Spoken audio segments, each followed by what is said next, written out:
Welcome back to my YouTube channel.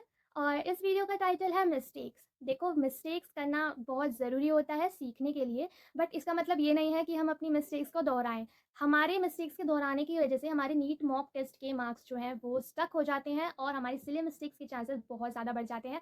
And obviously competitive exams में negative marking जैसी चीज़ होती है जिसकी वजह से हमारी सिली मिस्टेक्स बहुत ज़्यादा बढ़ जाती हैं और सिली मिस्टेक्स बढ़ने की वजह से हमारे नंबर बहुत बहुत कम आते हैं। नेगेटिव मार्किंग एक इम्पैक्ट देती है, लेकिन हम उसको चेंज तो नहीं कर सकते हैं, हम अपनी टेक्निक्स को इम्प्रूव कर सकते हैं। तो मैंने 5 ऐसी मिस्टेक्स ढूँढ कर निकाली हैं, जो मैंने अपने टाइम में करी हैं और जो मेरे साथ के स्टूडेंट्स भी करते थे। जो मेरे ही बैचमेट्स थे, वो सब ये मिस्टेक्स करते थे और फिर हमें वही होता है, बहुत लेट पता चलता है, बट तब तक टाइम बीत जाता है। मैंने खुद ने 3 बार नीट दिया है एंड हाईएस्ट मार्क्स जो मेरे आए थे पिछले साल, वो थे 562। एंड ऑब्वियसली 562 का 2024 में कोई वैल्यू नहीं था, जितनी इस बार वैल्यू है। ऑब्वियसली 562 में इस बार आपको एक एमबीबीएस गवर्नमेंट कॉलेज आराम से मिल जाएगा, जो बच्चों का ड्रीम होता है।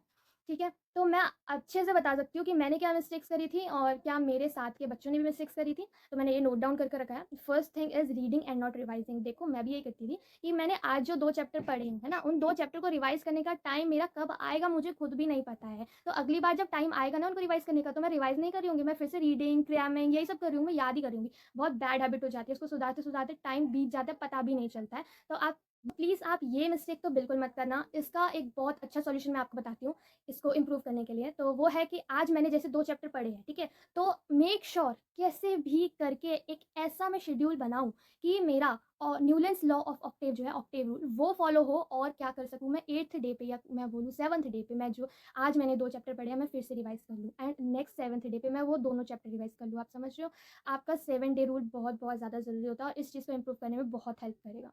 Second thing is no time table. देखो, अब आप बड़े हो गए हो, बच्चे हो नहीं, मैं खासकर ड्रॉपर्स के लिए बता रही हूँ, जो बिगनर्स हैं उनके लिए नहीं, कि अभी हमारा जो ड्रॉप फेज़ चल रहा होता है उसमें टाइम टेबल बहुत ज़रूरी होता है। और बच्चों वाला टाइम टेबल नहीं कि मेरे को इतने बजे उठना है, I have to wake up this time और ब्रेकफास्ट इस टाइम, नहाना है, नहीं, ऐसा सब नहीं। सबसे अच्छा, अपने आप को टाइम बाउंड मत करो, बिल्कुल मत करो। जो लोग ऐसे बोलते हैं ना कि क्या इतने घंटे सफिशिएंट होते हैं, क्या उतने घंटे सफिशिएंट होते हैं, नहीं, घंटे कभी भी सफिशिएंट नहीं होते हैं।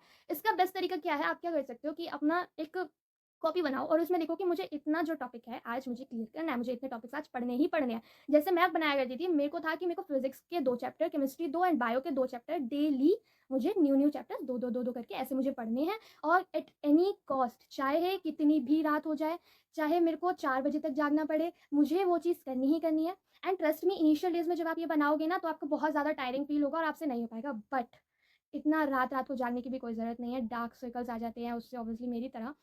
तो आप क्या कर सकते हैं कि 80-90% भी आपने लिखा हुआ है, आप वो अचीव कर लेते हैं, वो मोर देन सफिशिएंट होता है, ठीक है? तो आप एक ऐसी कॉपी बनाइएगा और उसमें लिखते चलिएगा और वो 7th या 8th डे पे प्लीज़ मेक श्योर कि उनको रिवाइज़ भी करना है, भूलना बिल्कुल नहीं है। 1 साल जो नीट ड्रॉप का होता है, कब बीत जाता है बिल्कुल नहीं पता चलता है। सब लोगों को पता चल रहा होता है क्योंकि हम घर में होते हैं या कहीं भी कोचिंग वगैरह कर रहे होते हैं, सब हमसे पूछ रहे होते हैं, बट हमें नहीं पता चलता कि हमारा टाइम कहाँ गया है, हमारे पास इनफैक्ट टाइम भी नहीं होता है, ठीक है? तो इस चीज़ पर आप ध्यान रख सकते हैं। एंड थर्ड चीज़ इज़ इग्नोरिंग वीक सब्जेक्ट्स। ये तो बहुत ब्लंडर है। मैं बताती हूँ, मेरा वीक सब्जेक्ट मैं फिजिक्स था, लेकिन फिजिक्स में भी मेरे को वीक लगता था एक पर्टिकुलर चैप्टर, रे ऑप्टिक्स। अब ऐसा तो नहीं है कि रे ऑप्टिक्स में मुझे सब कुछ ही वीक लगता है, मुझसे एक भी क्वेश्चन नहीं बनता, ऐसा तो बिल्कुल नहीं है। मुझे कुछ पर्टिकुलर टॉपिक्स उसके समझ नहीं आते थे। जैसे जब लेंस वाले क्वेश्चन करने के लिए आ जाते थे, आप 2 लेंस को कंबाइन कर दो फिर पानी में डाल दो, तो ये सब मेरे को नहीं होता था, ठीक है? और जो अपेरेंट डेप्थ वगैरह होते हैं, ये सब भी मेरे को बहुत मुश्किल लगता था। तो मैंने क्या किया कि इन सब के क्वेश्चंस मैंने अच्छे से लगाना स्टार्ट किया। मैंने सिर्फ इन्हीं टॉपिक्स के फॉर्मूले भूल जाती थी मैं, तो मैं वो पढ़ लेती थी और उसके बाद हर फॉर्मूले के बेसिस में मैं 4-5 क्वेश्चन लगा लेती थी, जिससे हो जाता था कि हाँ यार, ये चीज़ तो मुझे आती है, मैं नहीं करूँगी।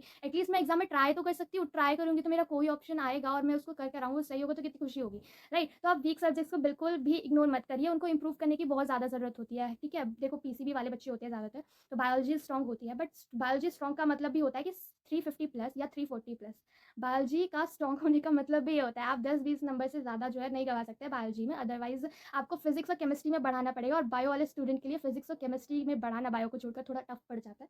तो आप ये मेक श्योर करिए कि आपकी बायोलॉजी आप इतना ज़्यादा क्रैमिंग कर ले उसको कि आपको फिज़िक्स और केमिस्ट्री पे थोड़े एफर्ट्स कम भी लगाए तो चले, राइट?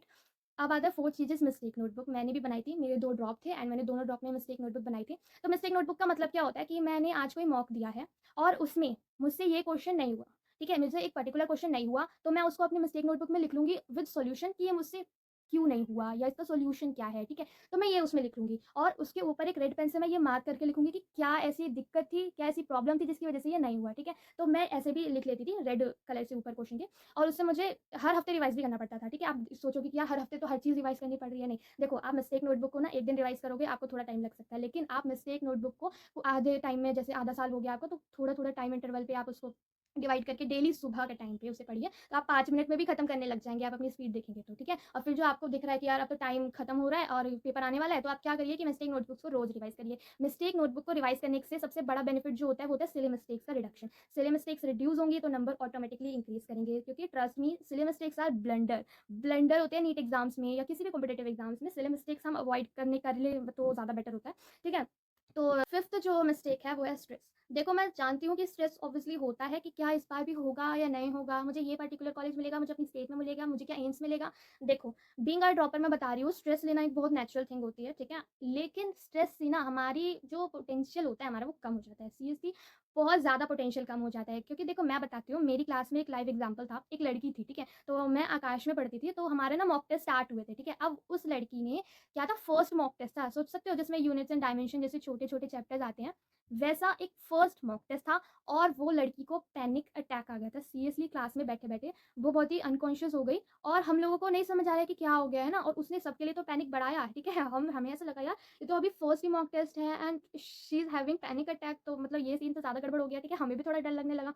तो ऐसा नहीं करना है, देखो पैनिक अटैक जैसी सिचुएशन बहुत ज़्यादा वर्स्ट होती है, राइट? तो आप एक काम कर सकते हो, आप प्लीज़ सुबह-सुबह मेडिटेशन करना चालू करो, और अगर आप मेडिटेशन नहीं भी कर सकते हो तो प्लीज़ आप जिस भी गॉड को मानते हो उनको ट्रस्ट करो एंड आप अपना जो कर्म है वो करो, ठीक है? और खुद पर बिलीव करो, दूसरों से कंपैरिजन मत करो, और जब मॉक टेस्ट में बैठो तो ये सोचो कि मुझे ये पर्टिकुलर क्वेश्चन अभी सॉल्व करना है, ठीक है? ये मत सोचो कि यार मेरे इसमें नंबर कितने आएँगे, या मेरे को घर वाले तो कुछ नहीं बोलेंगे क्योंकि रिजल्ट तो घर वाले भी देखेंगे। यार ये सब बिल्कुल मत सोचो, बिल्कुल भी नहीं। अभी तुम जहाँ हो प्रेज़ेंट टाइम में क्वेश्चन है तुम्हारे सामने, तुम उसको सॉल्व करो। तो तुम अपने दिमाग को एकदम खाली क्रिस्टल क्लियर रखकर सॉल्व करो। देखना, ये बहुत ज़्यादा हेल्प करेगा आपको। और बस अभी के लिए इतना ही। अगर आपको वीडियो पसंद आई तो like, share, subscribe. Thank you, मिलते हैं अगली वीडियो में। बाय।